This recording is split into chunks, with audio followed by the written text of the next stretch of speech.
ونعوذ بالله من شرور أنفسنا ومن سيئات أعمالنا من يهده الله فلا مضل له ومن يضلله فلا هادي له ونشهد أن لا إله إلا الله وحده لا شريك له ونشهد أن سيدنا وسندنا ومولانا محمدا عبده ورسوله صلى الله تعالى على خير خلقه محمد وعلى آله وأصحابه أجمعين أما بعد فأعوذ بالله من الشيطان الرجيم بسم الله الرحمن الرحيم أَوَمَنْ كَانَ مَيْتًا فَأَحْيَيْنَاهُ وَجَعَلْنَا لَهُ نُورًا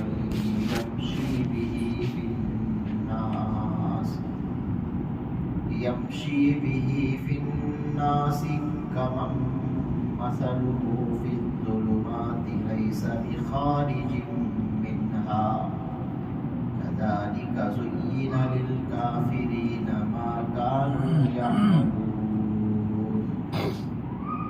صدق الله مولانا العظيم. ذرا بتاؤ کہ جو شخص مردہ ہو پھر ہم نے اسے زندگی دی ہو اور اس کو ایک روشنی مہیا کر دی ہو جس کے سہارے وہ لوگوں کے درمیان چلتا پھرتا ہو، کیا وہ اس شخص کی طرح ہو سکتا ہے جس کا حال یہ ہو کہ وہ اندھیروں میں گھرا ہوا ہو جن سے کبھی نکل نہ پائے؟ اسی طرح کافروں کو یہ سمجھا دیا گیا ہے کہ جو کچھ وہ کرتے رہے ہیں وہ بڑا خوشنما کام ہے. بزرگان محترم، برادران اسلام، عزیز دوستوں اور پردہ نشین مائیں اور بہنیں، اس سے پہلے کی آیتوں میں اللہ تعالیٰ نے کافروں نے جو مطالبہ کیا، معجزات طلب کی، اور پھر اللہ تعالیٰ نے اس کا جو جواب دیا، ان کے اس مطالبے کو رد فرمایا، اس کا تذکرہ ہوا. کئی معجزات دیکھنے کے باوجود بھی کافر ایمان نہیں لائے. قرآن جیسا معجزہ ان کے سامنے، پھر بھی وہ ایمان نہیں لائے، ضد اور ہٹ درد رہنے لگے، ایمان کو انہوں نے قبول نہیں کیا. تو یہاں اللہ تعالیٰ نے ایمان اور کفر، ایمان والے اور کافر، ان کی حقیقتوں کو اللہ نے مثال سے سمجھایا ہے کہ ایمان والوں کی مثال کیا ہے، کافروں کی مثال کیا ہے، ایمان کی مثال کیا ہے اور کفر کی مثال کیا ہے. اللہ تعالیٰ نے فرمایا ایمان والے کی مثال زندہ کی طرح ہے اور کافروں کی مثال مردہ کی طرح ہے. ایمان کی مثال روشنی کی طرح اور کفر کی مثال وہ اندھیری کی طرح ہے. یہ چار مثالیں اللہ نے اس میں پیش فرمائی. پہلی بات یہ ہے کہ ایمان والوں کو اللہ نے زندہ کہا، کافروں کو اللہ نے مردہ کہا. آپ اور ہم جانتے ہیں زندگی جسے ملی ہے وہ زندہ ہے، زندگی جس سے چھن جاتی ہے وہ مردہ کہلاتا ہے. اگر دیکھا جائے کائنات میں ہر ذرہ، ہر چیز جو موجود ہے اس میں بھی اس کے لائق ایک زندگی ہے، ایک حیات ہے۔ خود اللہ تعالیٰ نے فرمایا اعطى كل شيء خلقه ثم هدى، ہم نے ہر ایک چیز کو اسے تخلیق دی، اسے پیدا کیا، پھر ہم نے اسے ہدایت دی۔ جس کام کے لیے اسے پیدا کیا گیا اس کام میں اسے چلایا، وہ اپنے کام میں لگا ہوا ہے۔ آپ چھوٹی سے چھوٹی مخلوق بھی لے لیں، زمین لے لیں، آسمان لے لیں، چاند لے لیں، ستارے لے لیں، یہ بڑے بڑے مخلوق، یا چھوٹی مخلوق لے لیں، پودے لے لیں، نباتات لے لیں، کوئی جانور لے لیں، ہر ایک میں ایک زندگی ہے، وہ اس کے مطابق زندگی گزار رہی ہے، وہ اپنی ڈیوٹی میں لگی ہوئی ہے، اپنے کام میں وہ چیز، وہ مخلوق مصروف ہے۔ جس مخلوق کو جس مقصد کے لیے پیدا کیا گیا اسی مقصد پر وہ چلنا اس کی وہ زندگی ہے۔ چاند کو جس کے لیے پیدا کیا گیا، جس مقصد کے لیے پیدا کیا گیا، اس وقت سے لے کر آج تک چاند اپنی ڈیوٹی میں مصروف ہے، تو چاند زندہ ہے کا مطلب۔ سورج کو جس کام کے لیے پیدا کیا گیا اس کام میں سورج مصروف ہے، اس کا مطلب کہ سورج زندہ ہے۔ ستاروں کو جس مقصد کے لیے پیدا کیا گیا اس مقصد میں ستارہ کام کر رہا ہے کا مطلب وہ زندہ ہے، اسے زندگی حاصل ہے۔ پانی کو جس مقصد کے لیے پیدا کیا گیا، میل کچیل دور کرنے کے لیے، پیاس بجھانے کے لیے، وہ کام اگر پانی کرتا ہے کا مطلب پانی زندہ ہے۔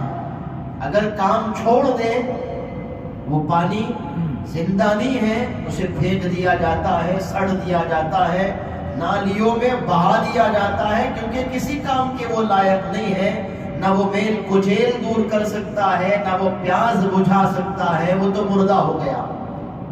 آگ بھی اسی طرح سے جلانے کے لیے، جلنے کے لیے اسے پیدا کیا گیا، جب تک آگ جلانے کا کام کرتی ہے وہ زندہ ہے، جب وہ جلانے کا کام چھوڑ دے، جلنے کا کام چھوڑ دے تو اب آگ آگ نہیں ہے، اسے آگ نہیں کہتے۔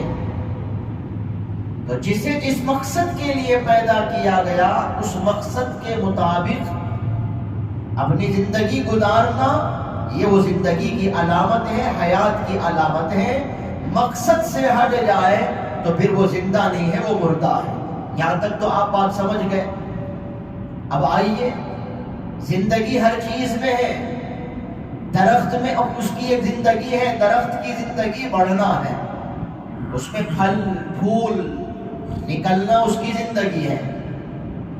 جانوروں کی بھی زندگی ہے، دودھ دینا، بچے دینا، گوشت دینا، ضرورت پڑنے پر اس کی ہڈیوں سے فائدہ ہوتا ہے، اس کی کھالوں سے فائدہ ہوتا ہے، یہ سب اس کی ایک زندگی کی علامت ہے۔ جس مقصد کے لیے اسے پیدا کیا گیا وہ اس مقصد میں اتر رہا ہے، وہ اس کی زندگی ہے۔ اب انسان، اس کی زندگی کیا ہے؟ سانس لینا اس کی زندگی ہے، جانور بھی تو سانس لیتا ہے۔ اصل زندگی کسے کہتے ہیں؟ سانس لینے کا نام اگر زندگی ہے تو جانور بھی تو زندگی سانس لیتا ہے، تو پھر انسان سب سے اونچے درجے کا کیوں ہے؟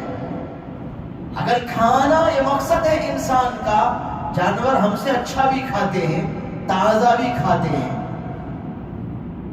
لباس پہننا اگر ہمارے دنیا میں آنے کا مقصد ہے، ہم سے بہتر لباس شیر اور چیتا اور باغ، ان کا لباس ہم سے زیادہ بہتر اور ہم سے زیادہ خوبصورت لباس وہ زیب تن کیے ہوئے پہنے ہوئے ہیں، تو پھر لباس پہننے کے لیے ہم دنیا میں نہیں آئے، کھانے کے لیے ہم دنیا میں نہیں آئے، خواہشات پوری کرنے کے لیے ہم دنیا میں نہیں آئے، پھر دنیا میں کس لیے آئے؟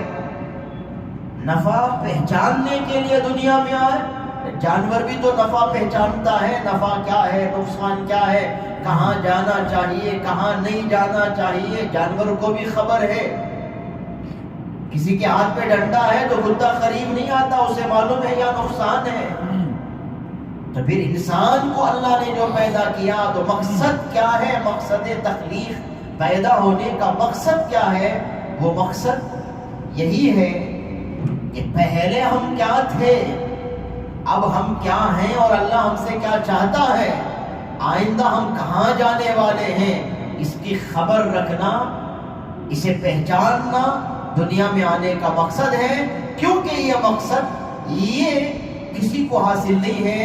ایک درخت کو یہ نہیں معلوم، بڑھنا تو معلوم ہے لیکن یہ نہیں معلوم پہلے میں کیا تھا، بعد میں کیا ہو جاؤں گا، ایک درخت کو نہیں معلوم۔ جانور کو نہیں معلوم کہ میں کہاں سے آیا ہوں، کہاں جاؤں گا، اس کے لیے کچھ بھی نہیں ہے۔ لیکن انسان دنیا میں جو آیا ہے وہ کیا ہے؟ پہلے میں کیا تھا، کہاں سے آیا، اب مجھے کیا کرنا چاہیے، کیسے رہنا چاہیے، اور مجھے کہاں جانا چاہیے۔ اور جس اللہ نے مجھے پیدا کیا وہ اللہ چاہتا کیا ہے مجھ سے، یہ پہچاننا یہ دنیا میں آنے کا مقصد ہے۔ اس مقصد کو پہچان کر جو زندگی گزارے گا وہ زندہ ہے۔ کیونکہ ابھی بات سمجھ میں آئی، مقصد پر اترنا، اپنی ڈیوٹی سنبھالنا، اپنی ڈیوٹی کو نبھانا، یہ زندگی ہے۔ ہماری ڈیوٹی کیا ہے؟ آئے کہاں سے، اللہ اب چاہتا کیا ہے، جائے کہاں، اللہ کی مرضی کیا ہے، یہ پہچان کر زندگی گزارنا یہ زندگی ہے۔ اللہ پر ایمان لانا، مرضیات کو جاننا، نفع کیا ہے دیکھ کر نفع حاصل کرنا، صرف اپنے حد تک نہیں دوسروں کو نفع پہنچانے کی فکر کرنا، یہ مقصد زندگی ہے۔ جانور صرف نفع اٹھاتا ہے، نفع پہنچاتا نہیں۔ لیکن ہم جو دنیا میں آئے نفع اٹھانے کے لیے آئے، نفع پہنچانے کے لیے آئے، نقصان سے بچنے آئے، دوسروں کو نقصان سے بچانے آئے۔ اگر یہ کام ہم کرتے ہیں سمجھ لو کہ ہم مقصد زندگی پر اترے ہوئے ہیں اور اللہ نے ہمیں زندہ رکھا ہے، ہمیں زندگی ملی ہے۔ اور جو اس طرح سے نہیں جانتا کہاں سے آیا، میں کیا کرنا ہے، مجھے کہاں جانے والا ہوں، مجھے پالنے والا مجھ سے چاہتا کیا ہے، صرف کھانا ہے، پینا ہے، موج مستی کرنا ہے، عیش و عشرت کی زندگی گزارنا، اچھا پہننا، خواہش کے مطابق زندگی گزار کر چلے جانا، یہ کفر، یہ بس مردہ کی طرح ہے، یہ زندگی کی علامت نہیں ہے۔ اسی کو اللہ نے کہا کہ ایمان والے کی مثال زندہ کی طرح، کافروں کی مثال مردے کی طرح، کیونکہ ایمان والا مقصد زندگی جان کر زندگی گزارتا ہے، اور ایک کافر مقصد زندگی نہیں جانتا، وہ سمجھتا ہے جو کچھ ہے دنیا میں ہے یہاں موج مستی کر کے ختم ہو جائیں گے، بس مقصد زندگی سے ہٹ گیا، وہ زندہ نہیں ہے، وہ تو مردہ ہے۔ اس لیے ہمیں فیصلہ لینا ہے کہ آیا میں زندہ ہوں یا مردہ ہوں۔ اگر میں مقصد زندگی کو سمجھ کے زندگی گزار رہا ہوں، مطمئن ہونا چاہیے کہ میں زندہ ہوں، اور اللہ سے ایسی زندگی مانگنی چاہیے۔ پھر اللہ نے دو مثال دی، ایک روشنی اور ایک اندھیری۔ ایمان کو اللہ نے نور کہا اور کفر کو اللہ نے اندھیری کہا۔ اب اسے ذرا سمجھیں، روشنی کا کام کیا ہے؟ روشنی کا کام قریب اور دور کی چیز کو دیکھنا، قریب کی چیز کو بھی دیکھنا، دور کی چیز کو بھی دیکھنا، دکھانا، یہ روشنی کا کام ہے۔ اور اندھیری کا کام کیا ہے؟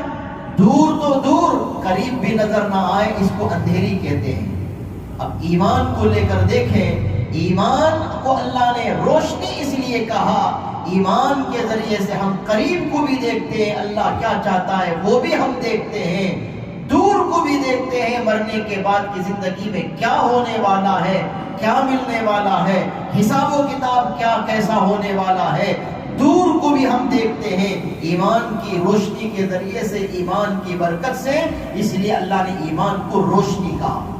اور کفر، ایک کافر، وہ صرف اپنے پاس کو دیکھتا ہے، دنیا کی زندگی میں دیکھتا ہے، دور کو نہیں دیکھتا، اسے نہیں معلوم کہ مرنے کے بعد کیا ہونے والا ہے، اس پر اسے ایمان بھی نہیں ہے، اس کا اسے یقین بھی نہیں ہے، اس لیے اللہ نے کفر کو اندھیری کہا۔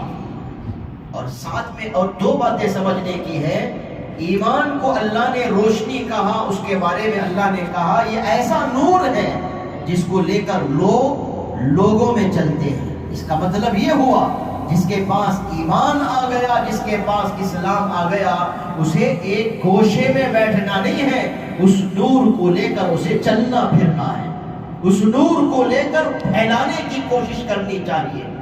اسلام رہبانیت نہیں سکھاتا، ایک گوشے میں بیٹھ جاؤ، پہاڑ کے کسی خار میں جا کر کے چھپ جاؤ، تصویر لے کر کے بیٹھ جاؤ، یہ اسلام نہیں سکھاتا۔ اسلام کا تقاضا یہ ہے یمشی بہ فی الناس ہو، کہ وہ نور لوگوں میں لے کر کے چلے۔ نور لوگوں میں لے کر کے چلے کا مطلب صرف وہ ایمان مسجد کے دائرے میں نہ رہے، یا وہ ایمان کسی خانقاہ کے دائرے میں نہ رہے، وہ ایمان کسی مدرسے کے دائرے میں نہ رہے، بلکہ وہ ایمان بازار میں بھی رہے، وہ ایمان معاملے میں بھی رہے، وہ ایمان اخلاق میں بھی رہے، وہ ایمان حقوق میں بھی رہے، وہ ایمان گھر کے اندر بھی رہے۔ آج ہم نے ایمان کو صرف مسجد کی حد تک سمجھ لیا، مسجد میں آتے ہیں تو ہم مومن ہیں، بازار میں جاتے ہیں تو ہم میں اور کافر میں کوئی فرق نہیں ہوتا، گھر میں ہوتے ہیں تو ہم میں اور کافر میں کوئی فرق نہیں ہوتا۔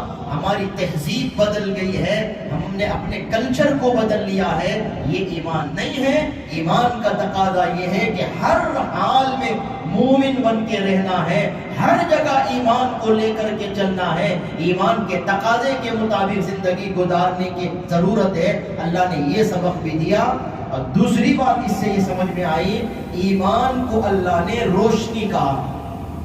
روشنی چاہے چھوٹی روشنی بھی ہو، اگر روشنی آ جائے تو وہاں سے اندھیری ختم ہو جاتی ہے۔ جتنی روشنی ہے اتنی تو اندھیری ختم ہوتی ہے۔ اس لیے اگر ایمان ذرا بھی ہمارے پاس میں ہے، اس کا اثر دکھانا چاہیے، اس کی روشنی کو پھیلانا چاہیے۔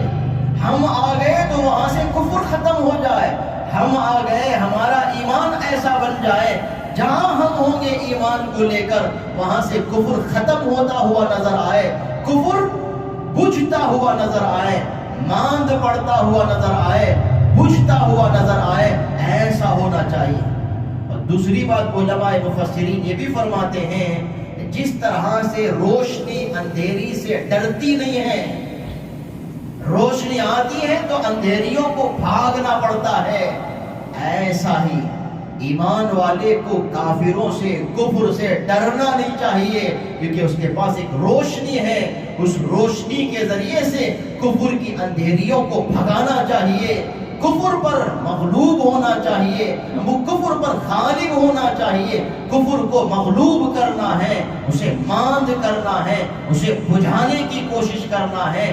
ڈر کر، ڈرپوک ہو کر، پریشان ہو کر، غم زدہ ہو کر کے نہیں بیٹھنا ہے۔ ایمان اللہ نے دیا، ایمان کی روشنی دی، اس روشنی کو پھیلانے کی فکر ہمارے اندر ہو، یہی اللہ تعالیٰ سمجھانا چاہتے ہیں۔ اور کفر ایک جگہ رہنے والی چیز ہے، لیس بخارج منہا، اندھیری ایک جگہ میں محدود رہتی ہے، وہ پھیلتی نہیں۔ روشنی کا کام پھیلنا ہے، اندھیری کا کام سکیڑنا ہے، یہ اللہ سمجھانا چاہتے ہیں۔ کفر تو ایک جگہ میں محدود ہے بھائی، وہ پھیلنے کا اس کے اندر پھیلنے کی طاقت نہیں، ایمان کے اندر پھیلنے کی طاقت ہے۔ جس طرح سے روشنی کے اندر پھیلنے کی طاقت ہے، ویسی دولت اللہ نے ہمیں دی۔ ہم اپنا محاسبہ کریں، آیا ایمان کی وجہ سے میں زندہ ہوں یا میں مر چکا ہوں، مردہ ہو گیا ہوں؟ ایمان کی روشنی میرے دل میں ہے یا بجھ گئی ہے؟ اس کی فکر ہمیں کرنے کی ضرورت ہے۔ دعا کرے اللہ تعالی ہمیں فہم سلیم نصیب فرمائے۔ وآخر دعوانا ان الحمدللہ رب العالمین۔